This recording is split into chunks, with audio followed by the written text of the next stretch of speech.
கிறிஸ்துவின் அன்பிலிருந்து நம்மை பிரிக்கக்கூடியது எது? வேதனையா, நெருக்கடியா, இன்னலா, பட்டினியா, ஆடையின்மையா, இடரா, சாவா? எதுதான் நம்மை பிரிக்க முடியும்? நம் ஆண்டவராகிய இயேசு கிறிஸ்துவின் அன்பும் அருளும் அமைதியும் மகிழ்ச்சியும் உங்கள் அனைவரோடும் இருப்பதாக. அன்பிற்கு பிரியமான சகோதர சகோதரிகளே, இந்த ஞாயிறு இளையோரின் ஞாயிறு என்பதனால் இளைஞர்களுக்கு சில அறிவுரைகளையும் வழிகாட்டுதலையும் இந்த மறையுரையின் வழியாக வழங்கலாம் என நான் நினைக்கிறேன். நம் ஒவ்வொருவருடைய குடும்பத்திலும் இளைஞர்கள் உண்டு, இளம் பெண்கள் உண்டு. அந்த பிள்ளைகளுடைய வாழ்க்கையை நாம் ஒவ்வொருவரும் கருத்தில் கொண்டு இந்த மறைவுரை எப்படி என் மகனை வழிநடத்தும், இந்த மறைவுரை என் பிள்ளைக்கு எப்படி ஒரு ஆசீர்வாதமாய் அமையும், இந்த மறைவுரை எப்படி என் எதிர்கால இளைஞனுடைய வாழ்க்கையை அது ஆசீர்வாதமாய் மாற்றி வழிநடத்தும் என்று சிந்திக்க உங்கள் ஒவ்வொருவரையும் அழைக்கிறேன். எசாயா 60வது அதிகாரம் 1வது இறைவார்த்தை ஒரு அற்புதமான அழைப்பை இளைஞர்களுக்கு தருகிறது. இளைஞனே எழு, ஒளி வீசு, ஏனெனில் உன் ஒளி உதித்துள்ளது, ஆண்டவரின் மாட்சி உன்மேல் உதயமாகி உள்ளது.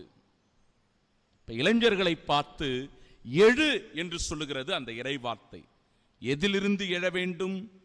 துன்பத்திலிருந்து எழ வேண்டும், கவலையிலிருந்து எழ வேண்டும், இருளிலிருந்து எழ வேண்டும். ஏனெனில் உன்னை எழுப்புகிறவர் இறைவன். உன்னை எழுப்புகிறவன் இறைவனாக இருப்பதனால் எழுந்திரு என்று ஆண்டவர் சொல்லுகிறார். பிறகு என்ன செய்ய வேண்டும்? எழுந்து ஒளி வீசு என்று சொல்லுகிறார். ஒளி வீசுவது, நீ பெற்ற இயேசுவினுடைய ஒளியை மற்றவர்களுக்கு கொண்டு போய் சேர்க்க வேண்டும். நீ பெற்றிருக்கிற ஆசீர்வாதத்தை பிறருக்கு கொண்டு போய் சேர்க்க வேண்டும். உன்னிடத்தில் இருக்கின்ற நன்மைகளை நீ பிறருக்கு கொண்டு போய் சேர்க்க வேண்டும். உன் திறமைகளை பிறரிடத்தில் கொண்டு போய் சேர்க்க வேண்டும். எனவே நீ ஒளி வீசு என்று ஆண்டவர் சொல்லுகிறார். பிறகு உன் ஒளி உதித்துள்ளது என்று சொல்லும்போது, இயேசுவே உன் ஒளி, அவரே உன் வாழ்வில் வந்துவிட்டார் என்பதை நீ உணர்ந்து கொள். எனவே அன்பிற்குரியவர்களே, இந்த இறைவார்த்தை பகுதி ஒரு புதிய தொடக்கத்திற்கான அழைப்பாய் அமைந்திருக்கிறது. பாரதியார் அழகாக சொல்லுவார், எழுந்திரு தம்பி எழுந்திரு, உனக்குள் தூங்கும் சிங்கத்தை நீ எழுப்பிவிடு என்று அவர் சொல்லுகிறார். கவிஞர் வைரமுத்து அழகான தன் வரிகளினால் கனவு காணுங்கள் இளைஞர்களே, கனவு காணுங்கள், அது நனவாகும் வரை கனவு கண்டுகொண்டே இருங்கள் என்று அவர் குறிப்பிடுகிறார். அற்புதமான கவிஞர் அப்துல் ரகுமான் அவர்கள், நீ ஒரு தீக்குச்சி இளைஞனே, நீ ஒரு தீக்குச்சி, உலகை பற்ற வைக்க உடனடியாக எழு என்று அவர் சொல்கிறார். விவிலியம் கூட அற்புதமான அழைப்பை இளைஞர்களுக்கு தருகிறது, மறந்துவிடக்கூடாது. விவிலியத்தில் ஏராளமான இறைவார்த்தை பகுதிகள் இளைஞர்களை குறித்த கவலையோடு, இளைஞர்களை குறித்த ஒரு விழிப்புணர்வை ஏற்படுத்துகிற வார்த்தைகளாக இருக்கின்றன. எசாயா 40, 30 மற்றும் 31வது இறைவார்த்தை, இளையோர் சோர்வுற்று களைப்படைவர். இளைஞர்கள் எவ்வளவு துடிப்போடு இருக்கிறாங்களோ, ஆர்வத்தோடு இருக்கிறாங்களோ, அதே நிலையில் மிக விரைவாக சோர்ந்து விடுவார்கள், தளர்ந்து விடுவார்கள், துவண்டு போவார்கள். வாலிபர் நிலை தடுமாறி விடுவர், மிக விரைவாக அவர்கள் தடம் புரண்டு விடுவார்கள். இப்ப எப்படி அவர்கள் நடந்து கொள்ள வேண்டும் என்றால், இறைவார்த்தை சொல்லுகிறது, ஆண்டவர் மேல் நம்பிக்கை வைத்திருப்பவர்களோ புதிய ஆற்றல் பெறுவர், கழுகுகள் போல இறக்கை விரித்து அவர்கள் உயரே செல்வர், அவர்கள் ஓடுவர் களைப்படையார், நடந்து செல்வர் சோர்வடையார் என்று சொல்லுகிறது இறைவன். சபை உரையாளர்கள் 12:1 இறைவார்த்தை இன்னும் ஆழமாக, உன்னை படைத்தவரை உன் இளமை பருவத்தில் மறவாதே. உன்னை படைத்தவரை உன் இளமை பருவத்தில் உனக்கு திறமைகள் இருப்பதனால், உனக்கு வாய்ப்புகள் கிடைப்பதனால், உனக்குள் ஆர்வமும் ஆற்றலும் இருப்பதனால் உன் படைத்தவரை நீ மறந்து விடாதே. வாக்கை எனக்கு இன்பம் தரவில்லையே என்று நீ சொல்லக்கூடிய துயர நாள்களும் ஆண்டுகளும் வரும் முன் அவரை உள்ளத்திலே நினை. ஒரு நாள் நீ தோல்வியை தழும்போது, உனக்கு முதுமை வரும்போது, நீ வருத்தத்தில் இருக்கும்போது, ஐயோ என் இளமை பருவத்தை நான் இப்படி தொலைத்து விட்டேனே, வீணடித்து விட்டேனே என்று சொல்லி ஏங்காதே. இப்பொழுதே விழித்து கொண்டு ஆண்டவரை பற்றிக்கொள் என்கிறது இறைவார்த்தை. 1 தீமோத்தேயு 4:12 இறைவார்த்தை. அற்புதமான ஒரு இறைவார்த்தை பகுதி இளைஞர்களுக்கு. நீ இளைஞனாக இருப்பதால் யாரும் உன்னை தாழ்வாக கருதாதிருக்கட்டும்.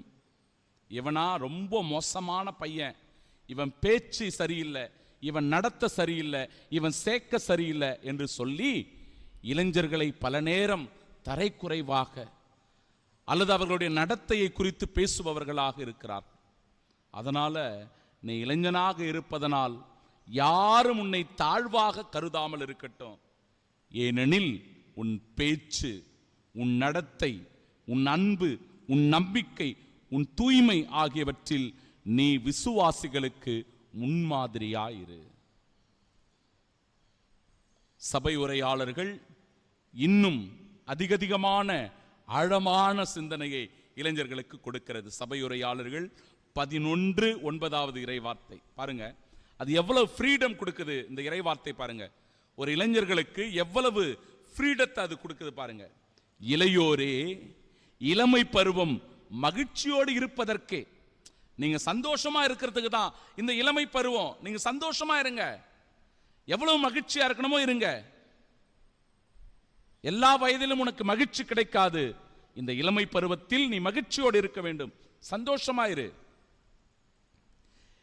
இளமையின் நாட்களில் நீ உள்ள களிப்புடன் இரு, உள்ளத்தில் களிப்புடன் நீ நடந்து கொள் இரு. உன் மனம் விரும்புவதை செய். உன் மனசு எதெல்லாம் விரும்புதோ அதையெல்லாம் செய். உன் மனசு விரும்புறதெல்லாம் செய். கண்களின் நாட்டங்களை நிறைவேற்றுங்கள். இதெல்லாம் நான் செய்யணும் அப்படின்னு உனக்குள்ள ஒரு இலக்கு இருக்கிறது என்றால் உன் கண்களின் நாட்டங்களை எல்லாம் நிறைவேற்று. ஆனால் ரொம்ப முக்கியமான வார்த்தை சொல்றதெல்லாம் சொல்லிட்டார். மகிழ்ச்சியோடு இரு, களிப்புடன் இரு, மனம் விரும்புவதை செய், உன் கண்களின் விருப்பத்தை எல்லாம் நிறைவேற்ற எல்லாத்தையும் சொல்லிட்டு ஆண்டவர் பாருங்களேன், ஆனால் நீங்கள் செய்கிற ஒவ்வொரு செயலுக்கும் உரிய தீர்ப்பை கடவுள் உங்களுக்கு வழங்குவார் என்பதை மறவாதே. நீ என்ன செஞ்சாலும் அந்த செயலுக்கு ஏற்ற ஒரு கைமாறை ஆண்டவர் உனக்கு கொடுப்பார். அப்படின்னா என்ன? நன்மை செய்தால் நன்மை, தீமை செய்யறனா உனக்கு தீமை தான் கிடைக்கும். ஒரு அழகான இறைவார்த்தை பகுதியாக அது அமைந்திருக்கிறது. எனவே நம்முடைய இளைஞர்கள் 2 விஷயங்களை குறித்து மிக மிக கவனமாக இருக்கணும். ஒன்று, அவர்கள் எதை பார்க்கிறார்கள் என்பதை குறித்து கவனமாக இருக்கணும். இன்னைக்கு இருக்கிற இந்த நவீன உலகத்தில், இந்த டிஜிட்டல் வேர்ல்டில் அவங்க எதை குறித்து கவனமாக இருக்கணும்? எதை பார்க்கிறார்கள் என்பதை குறித்து கவனமாக இருக்கணும். ஏன்னா செல்போன் தான் அவங்க கையில் இருக்கிற மிகப்பெரிய ஒரு ஆயுதமாக இருக்கிறது. அவர்கள் பார்க்கிற திரைப்படம், அவர்கள் பார்க்கிற படம், அவர்கள் பார்க்கின்ற பாடல்கள், அவர்கள் பார்க்கின்ற ரீல்ஸ், இது எல்லாம் தான் அவர்களை தீர்மானிக்குது. இது எல்லாமே அவர்களுடைய உள்ளத்தில் விதைக்கப்படுகின்ற விதைகள் தான் எப்படி வளரும், அவங்க எப்படி வளருவாங்க அப்படின்றது தீர்மானிக்கிறது. எனவே அவர்கள் பார்ப்பதை கவனமாக வைத்துக் கொள்ள வேண்டும். அவர்களுடைய friends and relationship is very very important. 2வது, அவங்க யார் கூட சேரறாங்க, அவங்களுடைய உறவு யாருடன் இருக்கிறது என்பது மிக மிக முக்கியம். ஏனென்றால் உன் நண்பர்கள்தான் உங்களின் எதிர்காலத்தை தீர்மானிக்கிறார்கள். நீ யார் கூட சேர்ந்து இருக்கிற அப்படின்றத பொறுத்து தான் உன் எதிர்காலமே இருக்கிறது. தீய நண்பர்கள் உன் படிப்பை, உன் நம்பிக்கையை, உன் குடும்பத்தை, உன் இலக்கை அழித்து விடுவார்கள். நீ தீய நண்பர்களோட சேர்ந்துட்ட அப்படின்னா உனக்கு படிப்பு போயிடும், வராது. உன் நம்பிக்கை இழந்து விடுவாய். நீ உன் குடும்பத்தையும் நீ இழக்க வேண்டிய நிலை வந்துடும். ஏன்? உனக்குன்னு ஒரு இலக்கு இருக்கு பத்தியா, அந்த இலக்கு கூட அழிந்து விடும். நீதிமொழிகள் 13:20 இறைவார்த்தை சொல்லுகிறது, ஞானமுள்ளவர்களோடு உறவாடுகிறவர் ஞானமுள்ளவராயிருப்பார், மூடரோடு நட்புறவு கொள்கிறவர் துன்புறுவார் என்கிறது இறைவார்த்தை. பிரியமானவர்களே, விவிலியத்திலிருந்து 2 உதாரணங்களை சுட்டிக்காட்டி இந்த மறைவுரையை நான் நிவர்த்தி செய்கிறேன். 2 உதாரணங்கள், ரொம்ப முக்கியமான உதாரணம். ரிலேஷன்ஷிப்புக்கு ஒரு உதாரணம், ஒரு மனிதர் எப்படி தன் வாழ்வில், ஒரு இளைஞன் எப்படி தன் வாழ்வில் இலக்கை அடைய வேண்டும் என்பதற்கு இன்னொரு உதாரணம். முதல் உதாரணம் நட்புக்கான ஒரு உதாரணம். தாவீது யோனாத்தானினுடைய உறவு, நட்புறவு. தாவீதும் யோனாத்தானும் எப்படி இருந்தார்கள், எப்படி அவங்களுடைய ஃப்ரெண்ட்ஷிப் இருந்துச்சு? 1 சாமுவேல் 18வது அதிகாரம் 1 மற்றும் 3 இறைவார்த்தைகள் சொல்லுகிறது, யோனாத்தானின் உள்ளம் தாவீதின் உள்ளத்தோடு ஒன்றுபட்டு இருந்தது. 2 பேரும் அவ்வளவு ஃப்ரெண்ட்ஷிப்பா இருந்தாங்க, திக் ஃப்ரெண்ட்ஸ் அவங்க. யோனாத்தான் அவரை தம் உயிரென கருதினார், அவர் மீது அன்பு கொண்டிருந்தார். அவங்களுடைய அந்த ரிலேஷன்ஷிப் அன்பு நிறைந்ததாக இருந்தது, உயிருக்கு உயிரான நட்பாக இருந்தது. இப்ப எந்த அந்த நட்பு உயிருக்கு உயிரான அன்பு நிறைந்த நட்பாக இருந்ததோ அந்த இடத்தில் பொறாமை இல்லை. நண்பர்களுக்குள்ள பொறாமை வரக்கூடாது, பொறாமை இல்லை. ஆபத்தில் காப்பாற்றுகின்ற நட்பாக அது இருந்தது. தாவீதுக்கு ஒரு ஆபத்து வந்துவிடனே அந்த ஆபத்தில் தன் நண்பனுக்காக உயிரையும் கொடுப்பதற்காக யோனாத்தான் துணிந்தார். ஆபத்தில் உதவுகின்ற நட்பாக, காக்கின்ற நட்பாக அந்த நட்பு இருந்தது. கடைசி வரைக்கும் உண்மை உள்ள ஒரு நட்பாக அவர்களின் நட்பு இருந்தது. கடைசி வரைக்கும். ஏதோ காலேஜ் படிக்கும் போது மட்டும் இல்ல, பங்குல இருக்கும் போது மட்டும் இல்ல, ஸ்கூல்ல படிக்கும் போது மட்டும் இல்ல, இல்ல, உன் இறுதி வரை அந்த நட்பு தொடரக்கூடிய நட்பாக இருந்தது. அப்படிப்பட்ட ஒரு ரிலேஷன்ஷிப், ஃப்ரெண்ட்ஷிப் நமக்கு வேணும். பிறகு 2வது உதாரணம் யோசேப்பு. போராடி தன் வாழ்க்கையில் வெற்றி பெற்றவராக அவர் இருக்கிறார். போராடி தன் வாழ்க்கையில் வெற்றி பெற்றவர். எப்படி போராடி எப்படி அவர் வெற்றி பெறுகிறார்? அவரை கனவு காண்பவர் என்று சொல்லி சின்ன பிள்ளையா இருக்கும் போது அவமானப்படுத்துறாங்க. கனவுகளின் மன்னன் வராம் பாரு அப்படின்னு கேலி கிண்டல் பண்றாங்க. அவரை கொண்டு போய் குழிக்குள்ள தள்ளி எப்படியாவது அவரை சாகடிக்க வேண்டும் என திட்டம் தீட்டுகிறார்கள்.